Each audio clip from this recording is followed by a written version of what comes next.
Jai Shri Mataji. Good morning to everyone. Let us all bow down to Shri Mataji, raise our Mother Kundalini, and put Bandhan.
Shri Ganesh Mantra.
Let us now listen to Shri Mataji's speech.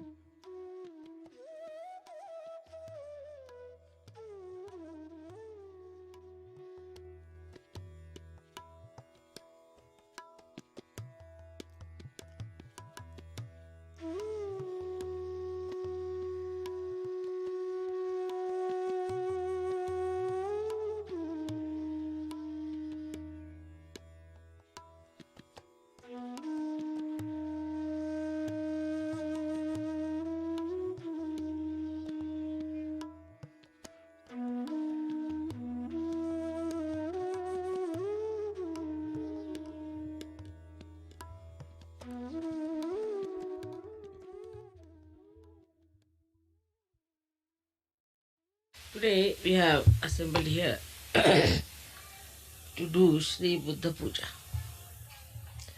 I don't know how many of you have read of Buddha's life and how ultimately he achieved his enlightenment. I don't know how many of you have really seen the Buddhists or have met them, those who call themselves Buddhist.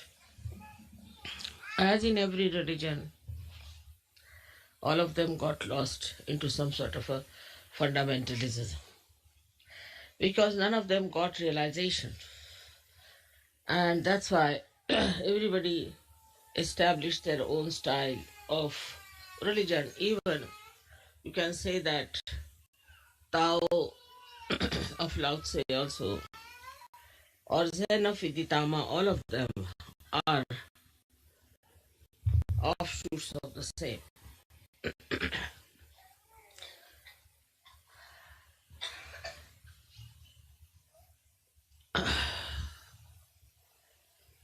you have to see how he first felt that one has to seek something beyond life. Once we are very much satisfied with whatever we have, because he was a king's son, he had a very nice wife, he had a son, and naturally anybody in that position would be quite satisfied. But he saw a very sick man one day, he saw a beggar, and also he saw a dead man, and everybody crying for that dead person. He couldn't understand how this misery has come. And what is the need to have this misery? So he gave up his family, he gave up his luxuries of life, everything he gave up and went in search of the truth, as many of you have done. He would have been lost also, I would say, because he read all the Upanishads and he read all the books that were possible for him to say what is the truth is. But he couldn't get anything.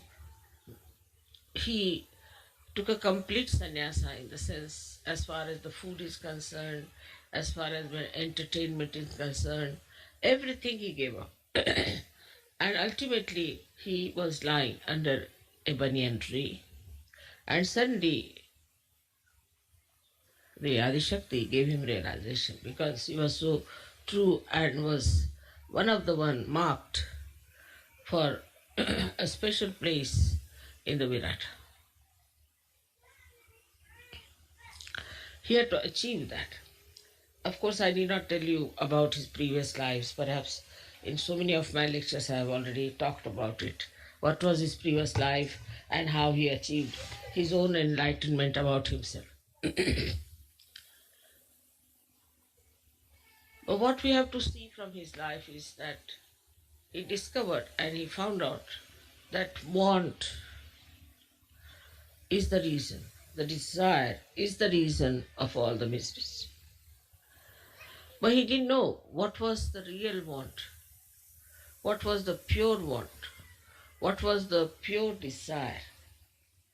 And that's how he could not explain to people that they have to take to their awakening through their Kundalini. As he had followed such a ascetic life, that became the code for the Buddhist. The other day I was reading about Buddha when I was in Thailand, and I was surprised that the bhikkhus, that means the bhikkhu is actually Sanskrit, it means bhukshuk, is the one who asks for alms, or a beggar we can call it, but religious beggar. So he used to carry thousands of people with him, at least minimum of 1,000, bare feet, without any provision for food, without any arrangements for stay, nothing. And they were supposed to shave off their heads completely. No mustaches, no hair on the body at all. Moreover, they were supposed to wear only one dress. One long dress they had to tie up like this and cover themselves. Whether it was cold season or it was a warm season, whatever it was, they were not allowed to sing or to dance or to entertain themselves by anything. And food was just collected from the village, whatever they visited, whatever they got, very minimum, whatever they got, it was cooked for them, and they would offer their guru first and then eat that food. Imagine 1,000 people going like that, bare feet, in the scorching heat or in the mud or in rain. In all seasons they used to walk, giving up all their family relationships.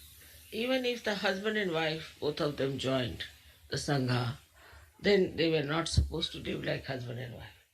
So to give up all other physical wants, mental wants, emotional wants, was the way they tried to follow because he said the bond creates it. But if you see the Buddhists, they do all these things. You'll be amazed, even if he's a king, he does that. And many kings who joined at that time, one of them was Ashok from India. He dressed up like that. He became like that. He started traveling in the same manner and tried to lead a complete ascetic life. Very difficult life it was, and they thought that by doing all that, they will achieve their realization. They say that two of his disciples did achieve. Their names are Moggallana and Sariputta. These two people got their realization. But the whole thing was absolutely a life dry and insipid. Had no fun in it. No children were allowed. No family life was allowed. So it became a very secluded, very harsh, I can say very dry life. Though it was called as a Sangha, means the collectivity. But in that collectivity, there was no report as such because they were not supposed to talk too much. They were not supposed to discuss anything about, say, politics or economics or anything. Only they could talk about meditation of achieving the highest life. So you can imagine what sort of life they had to lead to become enlightened. And that idea continued in so many religions. Especially, it then started making people take away the money of the householders by saying that you have to give up everything. Of course, at the time of Buddha also, they had to give up everything and join the Sangha. But here, it was a genuine effort of Buddha to take them to enlightenment, to make them people who were knowledgeable about the absolute realities. But it did not happen. And that is the reason why we find that Buddhists have gone into different types of funny Buddhism. For example, now we have some Buddhism, say in Japan, where it was not allowed to kill any animal. So they said, all right, we are not killing any animal, but we can eat killed animals. So they found out a solution out of that. Then also, then they could kill human beings because it's not allowed to kill animals, but we can kill human beings. So Japanese become experts in killing human beings. How people find out loopholes, you can see this very clearly. Then the second type of Buddhism came where this Lao Tse taught about Tao. But Tao actually he's the only one who started talking about Kundalini. Tao is the Kundalini. But that too was too much for these people. They just couldn't understand what he was talking about. But the way he expressed himself in paintings and other things, just to deviate from that kind of a harsh Buddhism. But somehow, despite that, it never took proper roots. And I have met people who follow Tao, and I absolutely don't understand how these people are following the path of Kundalini. There's a river called Yangtze by which, when you travel, you find variety of things. After every 5 minutes, the scene changes, all the beautiful mountains take another form, and you have lots of waterfalls, and it's very interesting. That is the Kundalini. Tao is that river. But it said that you should not divert your attention to these temptations which are outside. You should see them, but move. And that is what is Tao, which she brought in. But they got lost because they started painting all those things and doing all kinds of more into art. Basically, Buddha never thought of any art. He never wanted to have any art, and he didn't want to do anything with art. He said, but only thing is that you have to introspect and go within and deep down and find out what is the absolute truth. So the whole thing started deviating like this. Then this Zen system was the same as mixed up with Kundalini, which Viditama, one of his great disciples, who started in Japan. Now, the Zen system is that they used to put, I sometimes hit also on the back of the, what you call the spinal cord, on the chakras, and they would try to raise the Kundalini. All kinds of horrible things. In the Zen system, they developed very harsh methods of raising the Kundalini. It went to such a limit that I have met people who have broken their spinal cords. Then Kundalini will never rise in any case if the spinal cord. Please pay attention here. One lady walks out, then attention goes out. If your attention is so poor, please pay attention here. Do you understand that? If one person walks out, your attention should not go. And please don't come inside to disturb. You see, the trouble is we must understand that our attention has to be steady. Any lady walks out, if your attention moves out, then understand that you have to meditate more. Please keep the attention. So now, then this Viditama Zen also took a very different form. I met the head of the Viditama Zen system, and I was surprised because they called me because he was very sick. So they said, Mother, please help him to cure. But I found he was not at all a realized soul and did not know a word about Kundalini. So I said, how are you the head? How is it that you have become the head when you do not know the meaning of Kundalini? So he said, what is Kundalini? He couldn't understand anything. I said, what is Zen? Zen is to meditate, dhyan. I said, all right. Well, what about it? Yes, there is. So confused even. Then I asked him, you are not a realized soul. Then how is it you are the head? He said, we never had any realized soul for now ages. Only for 6 centuries we had some Kashyapas, they called them Kashyapas. And after that we had no realized souls at all. So just think under what circumstances you got your realization. Without sacrificing anything, without giving up anything, without working out any one of these tapasyas, penances, because Buddha is a tapa. These 3 deities on your Agya Chakra, Christ, Mahavira and Buddha, 3 of them are tapa. Tapa means penance. You have to do penance. And penance now in Sahaja Yoga doesn't mean that you give up your wife or give up your husband, give up your children, give up your family. But here tapa means meditation. And for meditation you must know when to get up. That should be the most important thing for a Sahaja Yogi. The rest of the thing automatically will work out. And you'll understand. To grow your depth, you have to meditate. It's an absolutely simple thing. You don't have to shave your head. You don't have to starve yourself. You don't have to walk bare feet. You can sing, you can dance. You can entertain yourself with music. You're not even allowed to see a drama or a play or anything like that. So many things. If you see the list, you'll go really crazy. How could people exist? But there were 1,000 people with him who were traveling with him. And they became so poor, they were just wearing rags. Ultimately, a big trader was passing by and he saw them and he thought, what poor people, these are just beggars. God knows they're lepers and what are they. And he had a great feeding for them and he gave them some food to eat and everything. And still he did not know that it was Tathagata, means it was Buddha who was going. So the Buddha's main thing, Buddha itself means Bodh, from Bodh. And the Bodh means to know the reality on your central nervous system is the Bodh.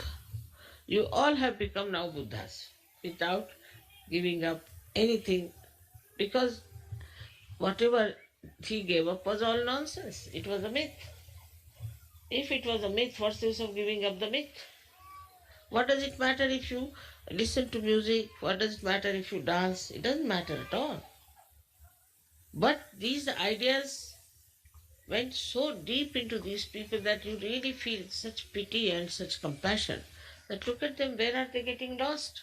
They don't eat their food, they have their food only once in a while, and they are starving. They look like really worse than TB patients. But while you people look like really roses, beautifully, all of you are enjoying life and everything is there.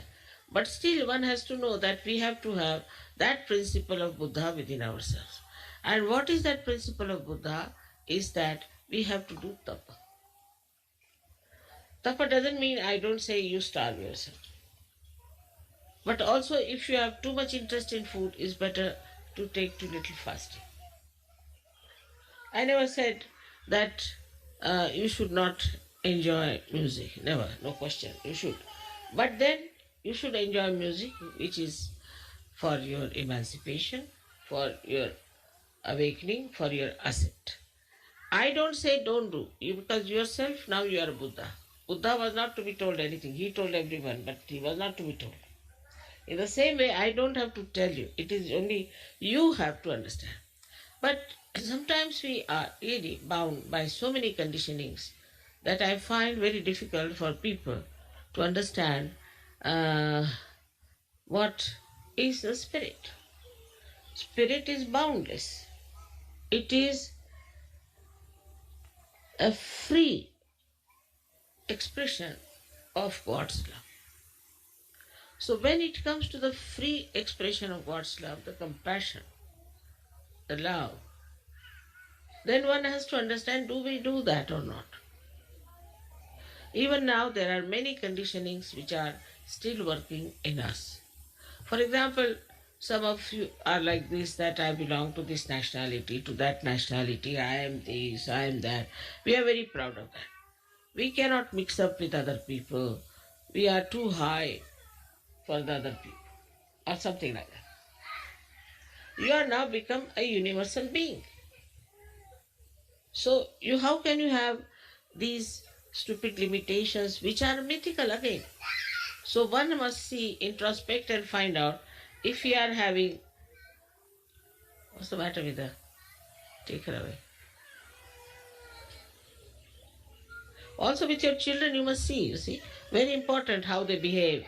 If they are aggressive or how they behave is very important, because they are also Buddhas, they are also realized souls, but they have certain conditionings in them and they are behaving according to those conditionings.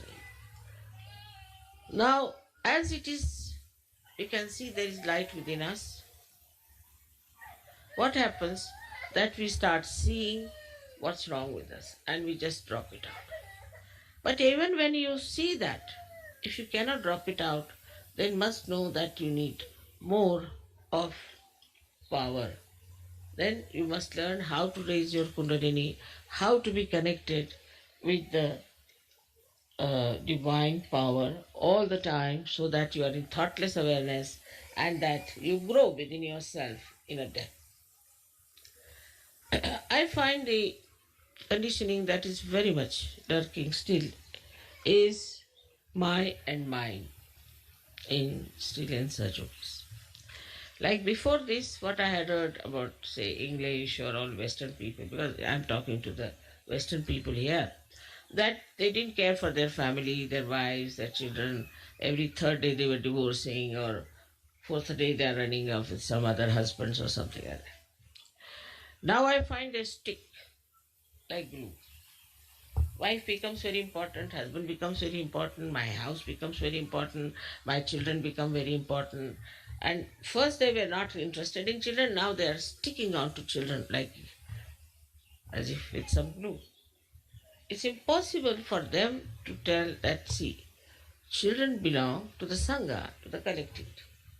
You don't think this is your child. Once you start thinking like that, then you are limiting yourself and getting into problems. The country-wise also, the problems are reducing very much, I should say, Also, we don't like to be racist. I know people hate those who are racist. They want racialism to go away. As in India, I've seen Sajogis want all the caste system must go away. Because these are self-destructive. So we start seeing in ourselves what is self-destructive. What will destroy me? Then what will destroy my family? Then what will destroy my country? And what will destroy the whole world? All these ventures which are just the opposite of your constructive life, you start seeing, you see your derailment, you see you are going towards destruction, and you can stop it. And that is very important, only possible if you try to introspect yourself and meditate and see, have I got this quality?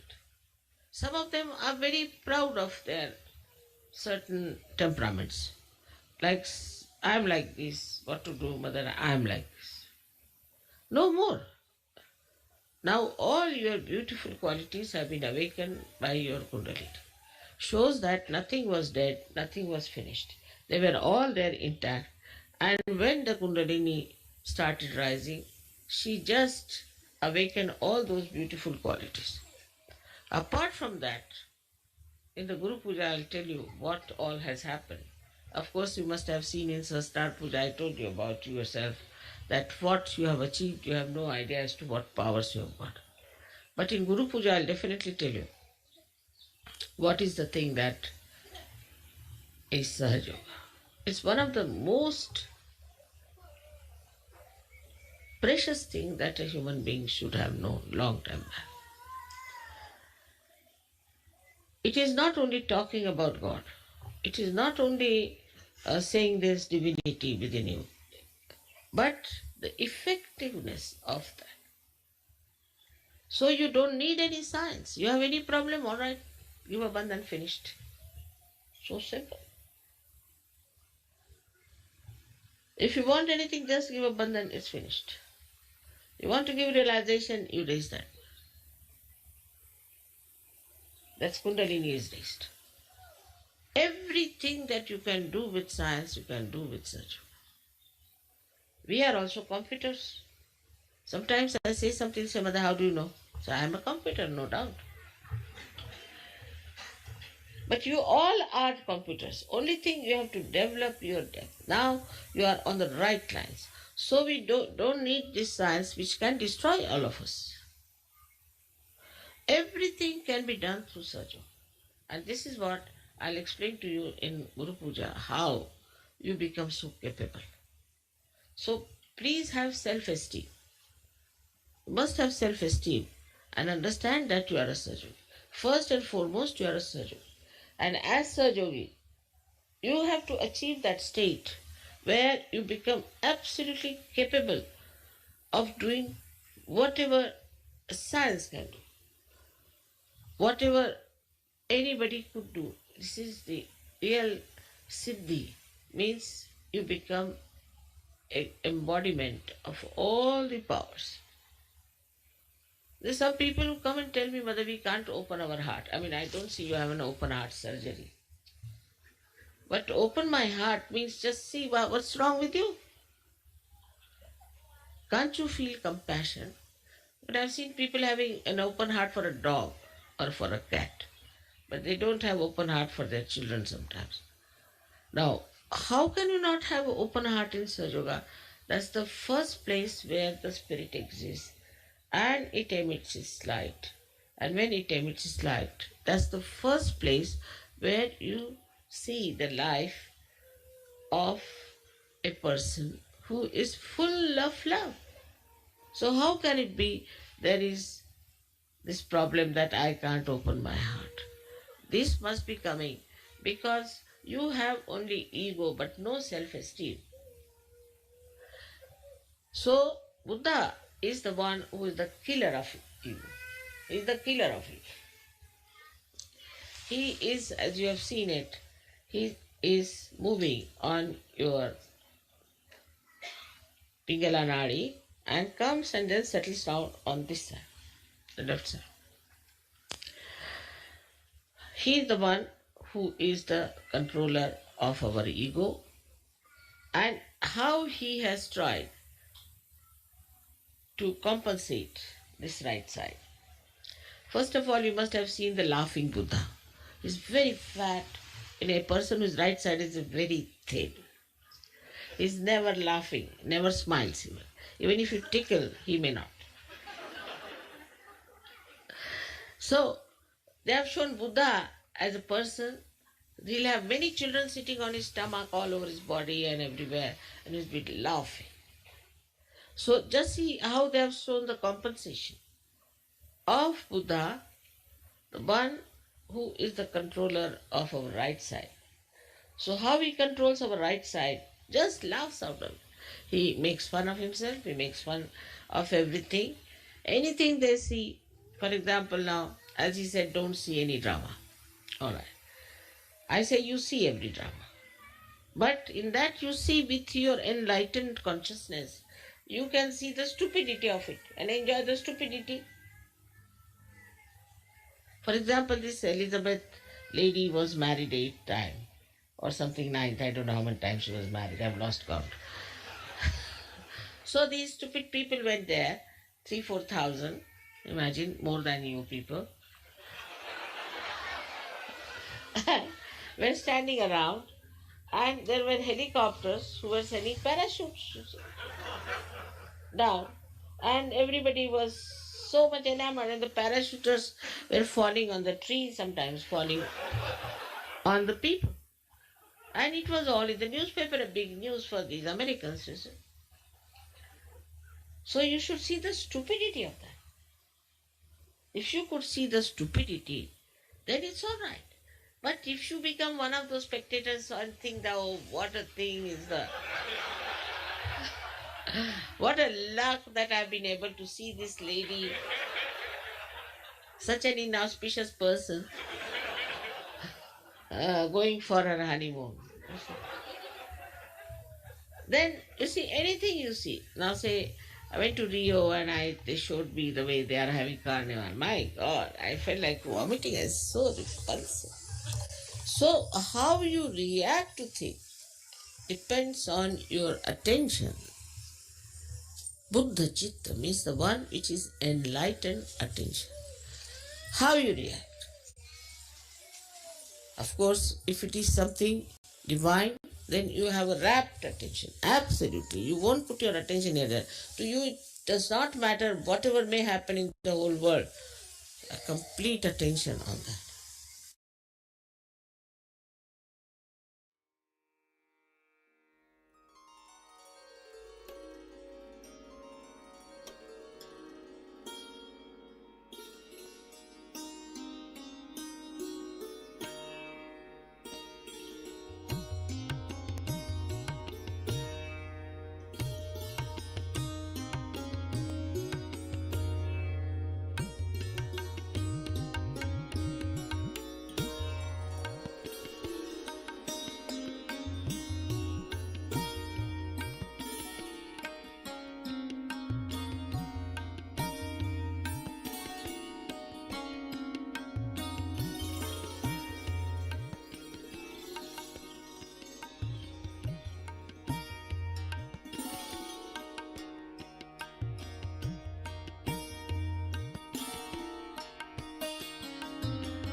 Mahamantras.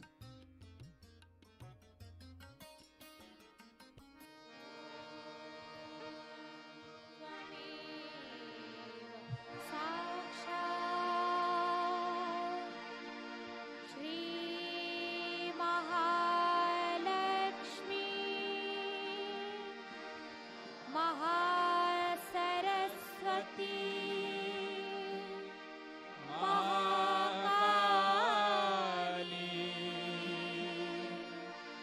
त्रिगुणात्मिका kundalini साक्षात् श्री आदिशक्ति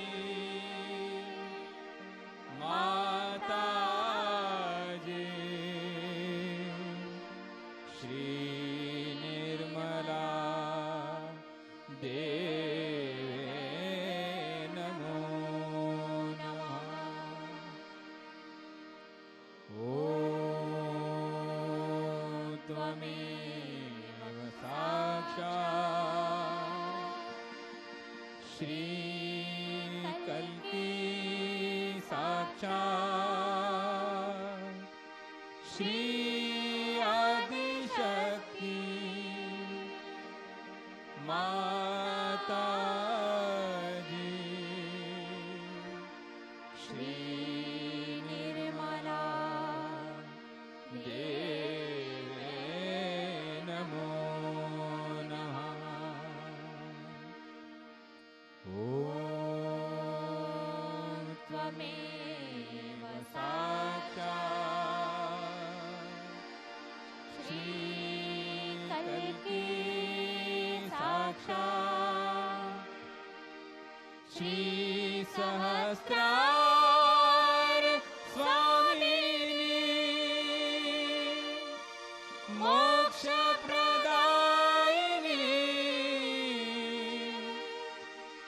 माताजी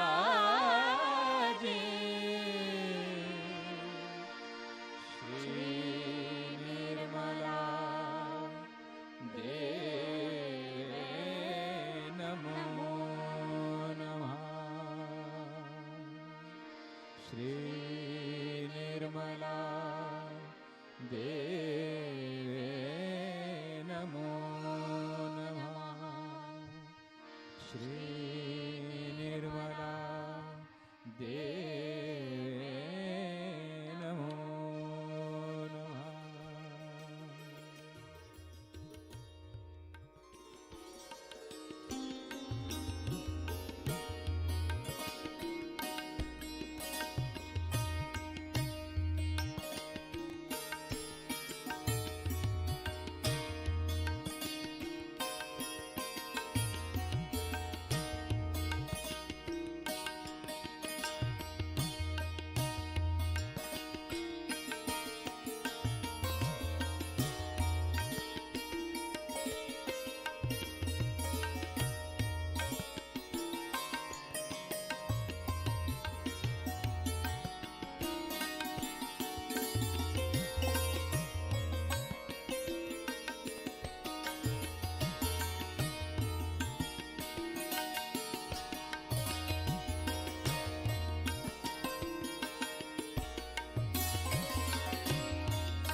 Shri Mataji, we thank you for this beautiful morning meditation.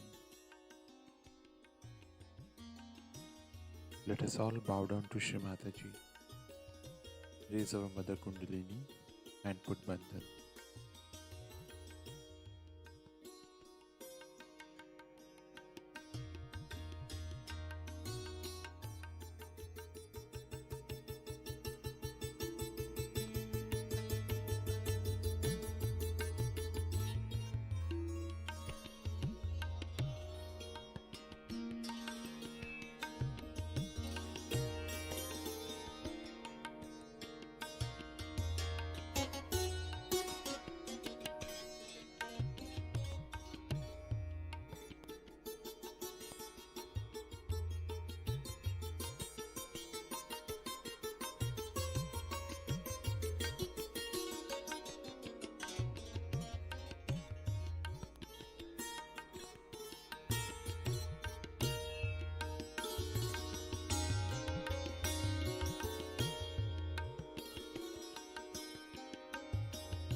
Wish you all a blessed Shri Buddha Jayanti. We will continue with our morning meditation tomorrow morning, same time. Jai Shri Mataji.